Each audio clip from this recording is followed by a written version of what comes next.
Welcome back. A survey by the Pew Research Center found a majority of Egyptians are dissatisfied with their country's direction. In fact, 54% said having a stable government is more important than democracy, while 44% said democracy remains a priority. Well, joining us now is Imam Shaker Elsayed of the al-Hijrah Mosque in Falls Church, Virginia, and from Chicago, Doctor Sahar Khamis, an assistant professor with the University of Maryland. Thanks to both of you for joining us. Well, as we just heard there from our reporter, voting has been extended to a third day. Dr. Khamis, let me start with you. The New York Times quoting an analyst as saying that these extensions to the voting days looks, quote, desperate. Does it?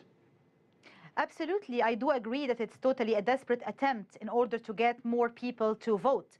And the reason why there is not a very good turnout in terms of the voting and casting of ballots in these elections is that because many Egyptians are indeed dismayed by the whole situation. They do not feel that these elections are truly transparent, they're not truly fair, they're not truly giving an opportunity for a fair election in any way, shape, or form, and they're not even optimistic about a better turn for their own country.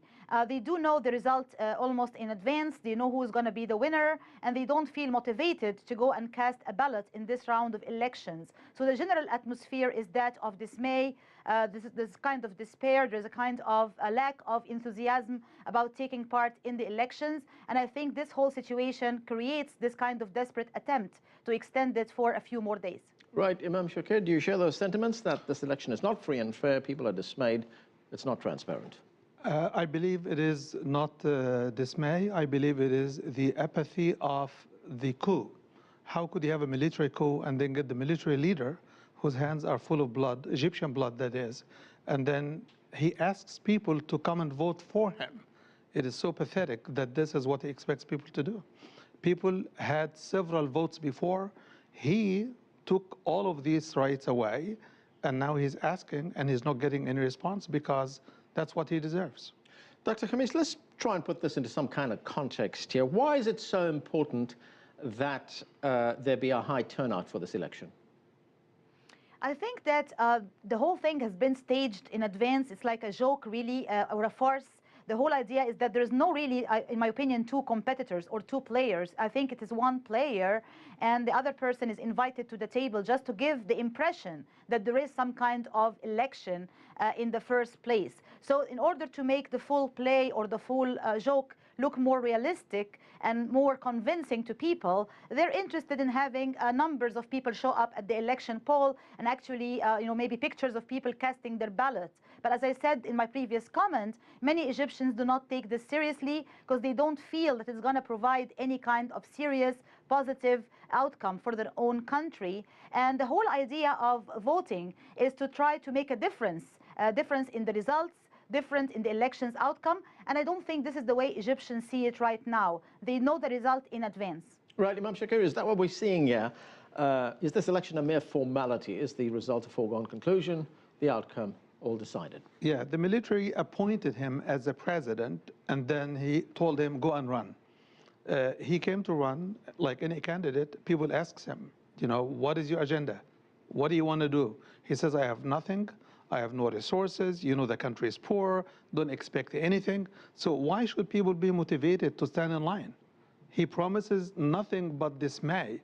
He's telling people, you better be assured that we're going to sacrifice 2 generations before the country stands on its feet. He's asking people, if you have a loaf of bread, cut it into 4 pieces before you touch it. So this is what the promises that he has. This is promises. So it is letting people know in advance to expect nothing. And then on the other hand, no demonstrations, no freedoms, no voicing of concerns, nothing. So no freedom, no bread, no dignity. Why should people stand for him? Okay, Imam, what is going to be the consequences, or what are going to be the consequences of there being a low turnout here? Would he have serious legitimacy problems? He has serious legitimacy problem with or without turning over. Whether people turn out in big numbers or small numbers, he has legitimacy being the coup leader. The blood of the Egyptian people on his hand is his biggest problem. The military council made their life as mistake by letting him do the blood thing and letting him be the face of the military. Dr. Khamis, what can you tell us about the way this election is being conducted? What role is the media in Egypt playing in this election? I think the media has played a very important role in terms of increasing, unfortunately, the fragmentation and polarization which is already existing in the Egyptian scene. I've done a lot of research on the role of media in Egypt and the Arab world, and we all hailed the great historic revolution that took place in Egypt in 2011 and the Arab Spring that swept the region also in 2011, and the role of media, especially social media, in amplifying the voices of protest and calls for democracy, calls for reform. Now the media is playing a completely different role, unfortunately. Now with the political scene being more divided, more fragmented, and more polarized, media are adding to this kind of polarization and this kind of fragmentation. Everyone is using their own channel or their own newspaper or even their own social media platforms as weapons in order to attack their opponents and to stigmatize them and to label them and to call them bad names. So when you have some kind of united platform that people can unite around, like for example the call for Mubarak to leave office or to oust him from power, media can play a very effective role in order to amplify these voices. Imam Shaker, there is one other candidate running in this election. He is Hamdeen Sabahi. What do we know about him, and does his participation actually add a slight element of legitimacy to the whole process? Mr. Sabahi has been desperate to take any office. Even in this election, he says, I would accept to be a prime minister. So he wants to be anything in power. He has been desperate. Everybody knows that. He is playing a decoy candidate. He is not a serious candidate. He also did not offer a serious program, a serious critique of his opponent, like people normally do, because he's afraid he's going to lose maybe his life, maybe something even more serious, like they are holding things against him, nobody knows, because they arrested his daughter on charges of theft, something like this. So you cannot expect him to be a serious candidate in this running. Dr. Khamis, I want to get back to something you just said a moment ago, and that is talking about how the military came to power in Egypt.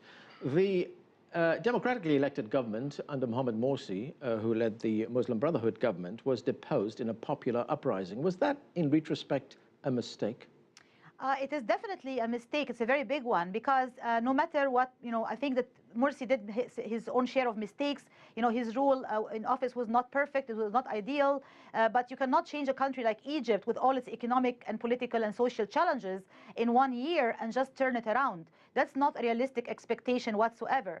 I don't think that Morsi was given a fair chance. I don't think that he was fairly treated by any party involved, whether the media or the people themselves, or none of the organizations or bodies in the country were to his side or to his aid. They were all working against him in order to make sure that he fails. But the whole idea of deposing of a democratically elected president from office through the intervention of the military, this is a coup by all means. And this is a very big mistake because, in fact, it does derail the democratic process in the country and takes us back many, many steps behind where we need to be. And I just want to make a quick comment about something you mentioned at the beginning about the opinions of Egyptians, that more than 50% are favoring a stable government and only 30-something% are favoring democracy. I think that both of them should go hand in hand. In order to have a stable government and a stable country, you do need to have a strong and well-entrenched democratic process and a strong democracy in place, and vice versa. I do not think it's an either-or situation. I think that both of them go hand in hand, and to favor one at the expense of the other is indeed a serious issue and a big problem. Right, those were the Pew Research figures that we were citing there. Sorry, you want to say something? Yeah, I wanted to say that Mubarak used to contrast either you have democracy, freedom, and dignity, or you have stability.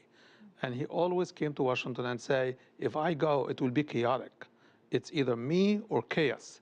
So the military continues to use the same song, as if the Egyptians have not learned anything through the revolution or 30 years of Mubarak's rule. Okay, we will look at how this election is being viewed around the world in a moment, but first we're going to take a break. In a moment, we'll continue our conversation about Egypt's presidential election and the fate of the Muslim Brotherhood. Stay with us, you're on The Heat.